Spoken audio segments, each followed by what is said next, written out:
Welcome, weary traveler, to the frozen wasteland. Pull up a seat by the generator. Get cozy. I'll have somebody make you some hot cocoa. You see, I'm the mayor of this quaint little ice village. I don't know why I was put in charge. I don't remember an election. All I know is that I have almost complete control over these tiny villagers. And every day, like clockwork, I am faced with an ethical decision, such as should the kids have to work alongside the adults? Should we bury the dead in a cemetery or a big, scary frozen pit? Should we thicken the soup with sawdust or moonshine? These are some of the issues facing this post-apocalyptic town, and it is up to me to see these fragile settlers through the deadly winter. You know what this reminds me of? The Soviet Union's conquest of the Arctic. As you may know, the October Revolution in 1917 drastically changed Russian society, economically and socially. The destruction of both a world war and a civil war, the mass migration away from cities as workers no longer had to report to their factory jobs, meant that the leaders of the new Soviet Union had a lot of work ahead of them. They were working basically with a feudal economy, and they had to industrialize in record time because although World War I was over, World War II was right around the corner. Don't ask me how they knew that. Ask this guy. So they had about 20 years before they had to beat Hitler, and there was just gigantic, mostly unexplored land called the North. It's kind of a catch-all term for Arctic and Siberian territory. Russia is very, very big and diverse, but about half of it is the North. It's very cold, very desolate, and very hard to build on because of permafrost. It's like the Canada of the Eastern Hemisphere. Up till then, not many people had gone to the Arctic, and Siberia was known as a place you could go to totally escape civilization, for better or for worse. So, with the victory of the Bolshevik Revolution, there came a school of thought called constructivism. And among other things, it was Soviet architects and urban planners trying to figure out what socialism meant for the built environment. What does a socialist house look like? How about a socialist factory, or even a whole socialist city? Some of the constructivists, who called themselves dis-urbanists, thought that cities would, or should, die out altogether. Nikolai Milyutin said that the modern city was a product of capitalism and private property, and since the Soviet Union was trying to do away with those things, it should do away with cities too. Mikhail Okutovich wanted to completely abolish permanent settlements and set up clusters of mobile villages with spontaneous prefab living spaces. In 1920, Alexander Chayanov wrote a pastoral fantasy novel about a peasant utopia in 1984, where all cities over 20,000 people would be converted into parkland. Wouldn't that be nice? It's also the only book I've encountered that has a chapter that it suggests young lady readers skip. It's the chapter on economics. Flying cities, floating cities, glass cities, web cities, dome cities, all these beautiful new socialist creations. World War II, imminent. Constructivism ended in the early 1930s when the guy who was going to beat Hitler really cranked the throttle on industrialization and collectivization. Hundreds of new settlements were built across the North to exploit natural resources like gold, nickel, coal, graphite, lumber, tungsten, fluorite, fur, and reindeer. And unfortunately, this meant making a couple of ethical decisions that are a blight on the Soviet legacy. As announced in the first 5-year plan, industrialization and collectivization meant a rooting out of wreckers and a liquidation of all enemies to the revolution.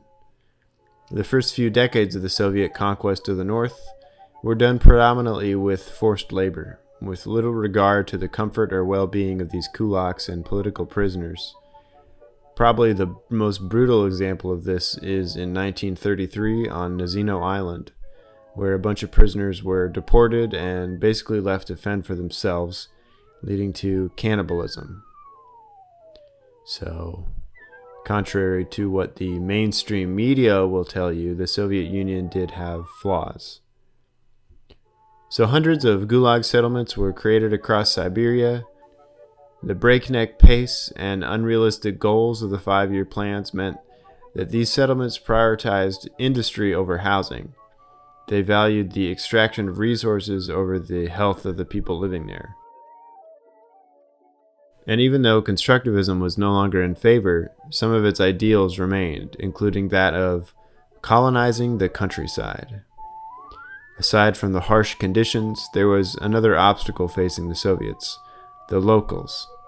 There were many indigenous tribes who had learned long ago how to function in the north, and the Soviets pretty much barreled over them and forced them out of their nomadic lifestyle, put their kids in boarding schools to try to turn them into good Soviet workers.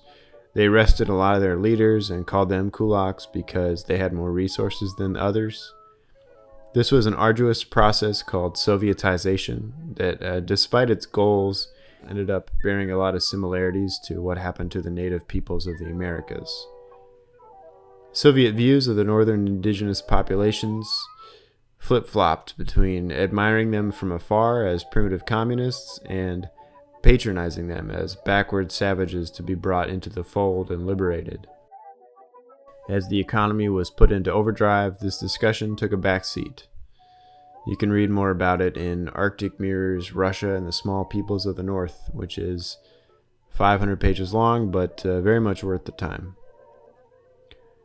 Conveniently, the only indigenous populations we have to worry about in this tiny village are the occasional bear. So, the Soviet Union greatly expanded its industry across the north, despite or because of these immense humanitarian flaws. They defeated the Nazis and killed Hitler, and then the guy who personally did the killing of Hitler gave up power when he died in 1953. This is the beginning of the thaw.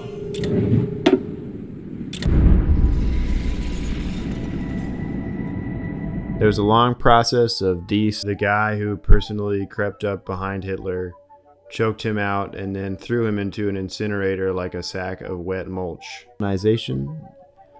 Which meant that the veil of propaganda was slipping and information was reaching the rest of Russia about just how bad life in the north was. A lot of these towns were basically in medieval conditions: no sewage, no running water, no heating. They were built according to standardized plans, so there would be houses with bathrooms in towns that had no plumbing. After the Gulag system was reformed, these northern cities had a problem retaining their workforce.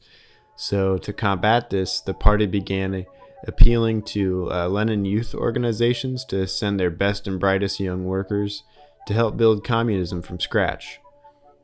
They also gave them money to do so. So this is like in the 1980s when the United States started paying people to go live in Alaska. And it worked. Hundreds of thousands of workers migrated to cities like Arkhangelsk and Vorkuta and Norilsk and Novosibirsk, to the point where urban populations in the north shot past the party's predictions, causing more shortages. This is when it really became clear to the average Russian just how bad life in the north was. And it's also important to remember that they were not building communism from scratch. There were people there. And so, as a result, there was a renewed effort to make life in the north worth living. The Soviet Union dumped tons of money into redeveloping northern cities, especially by building these Khrushchevka, these Lego-style modular apartment buildings. They finally prioritized housing over industry. And this is where they got really creative, with the ideal communist city. We hear a lot today about new urbanism, how we need to make cities that are walkable and dense and environmentally friendly. And like a number of Western achievements, the Soviets did pretty much create this 30 years before we did. During the thaw, much like how constructivist architecture made a comeback, this disurbanist style of planning came back in the 50s and 60s in the form of the new unit of settlement, where they explored the relationship of humans to production and what that looked like under socialism versus capitalism. So let's compare the principles of the NUS versus New Urbanism. These are very similar, although I guess the New Urbanists don't care too much about protecting people from getting hit by cars. The new unit of settlement brings class consciousness to New Urbanism, which, as far as I can tell, completely lacks any analysis of the forces that cause cities to look the way they do. All I could find was the same old, heartwarming stuff about promoting togetherness and cooperation and healthy competition. The NUS also is very similar to the Garden Cities movement from the end of the 1800s. That was a utopian planning style based on fixed populations of these circular communities across the countryside. And while that was originally intended to have worker co-ops and communal mixed-income housing, those ideas had to be sacrificed in order to secure funding from capitalist investors. In the NUS, there were these nuclei of culture and social life around which neighborhoods would be developed, and once that cell filled up with people and activity, a new cell would crop up nearby. So even though it was dense, each town would have a population limit. They said that planners in capitalist societies would never be able to stop the monstrous growth of metropolitan areas because of the sheer fact that capital is chaotic and markets are always trying to expand. The capitalist builds on speculation of profit. The communist builds to solve social problems. Ideally, I mean.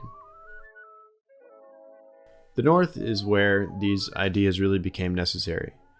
The weather made everything way more expensive and harder to do, but it also meant that a lot of these policies were already mandatory.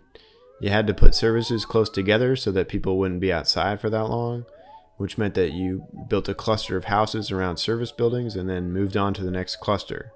They called this micro-rayons or micro-districts. They weren't too different from here in my wasteland, where we have to build our houses around the radius of the steam hubs for warmth. And a lot of these towns were already not car-friendly because when they were built, cars really didn't like being cold. Cars really got mad when you brought them to a cold place. The authors of the ideal communist city based their plans on the idea that automation and computers would soon allow us to stay close to home while remotely operating a vast production chain. We have these automatons here, which do a lot of good work for us. Occasionally they step on a worker, which really sucks. But maybe one day my workers won't have to leave the warmth of their homes at all, and the robots will do everything for us. And you may have picked up on this already, but the last thing to point out here is the roundness.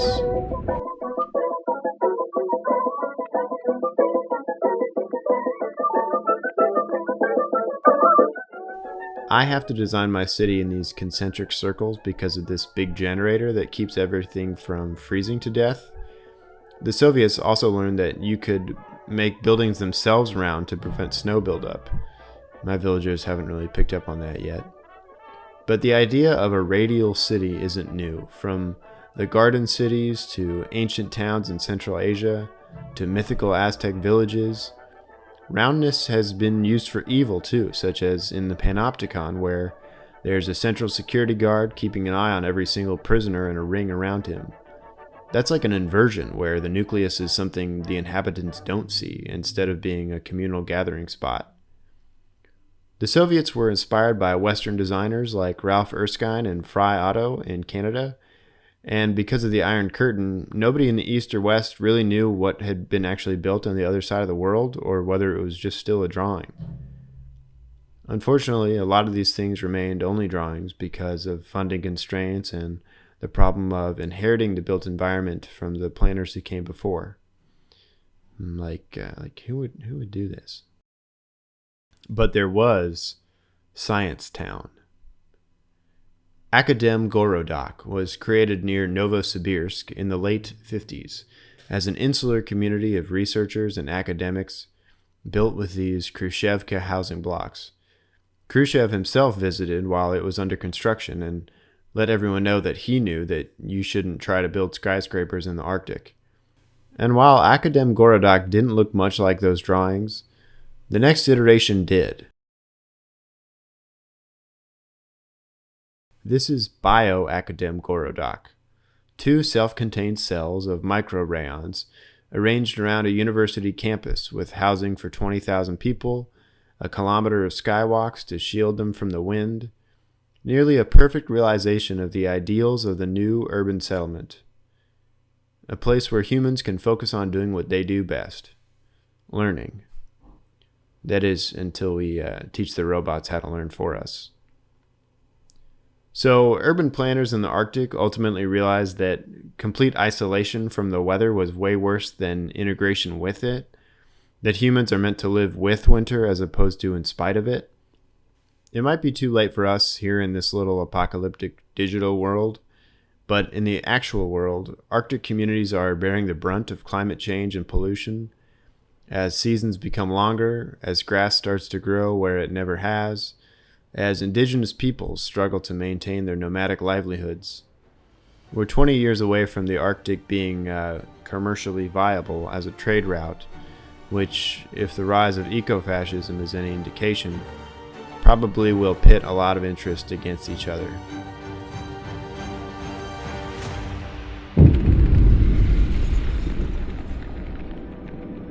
So let me know if your city is doing something stupid like this.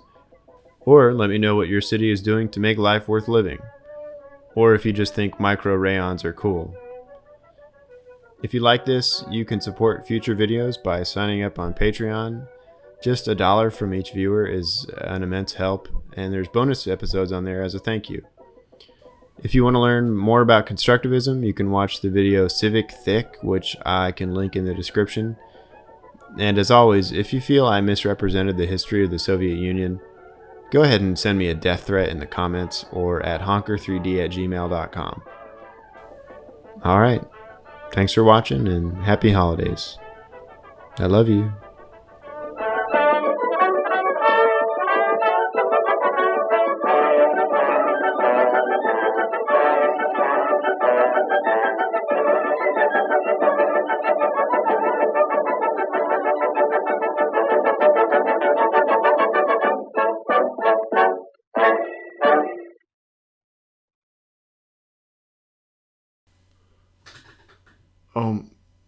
Oh my god. Oh my god. Oh my god.